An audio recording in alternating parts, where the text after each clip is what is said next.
Is caffeine a drug? Caffeine is a drug found naturally in the leaves and seeds of many plants.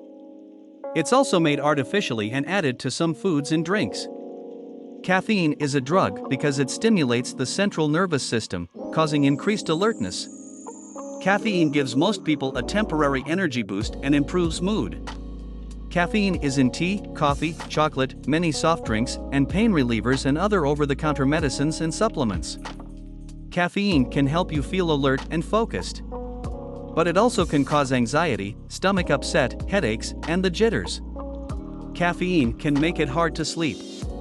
Caffeine sensitivity is the amount of caffeine that will cause symptoms. This varies from person to person. But people who regularly have a lot of caffeine become less sensitive to it. This means they need more caffeine to get the same effects. Caffeine is safe if you don't get too much. Experts recommend teens get no more than 100 milligrams of caffeine a day, about 1 cup of coffee or 2 caffeinated sodas. As you cut back on caffeine, you may find yourself feeling tired. Be sure you get enough sleep and boost your energy with exercise. As your body adjusts to less caffeine, your energy levels should return to normal in a few days.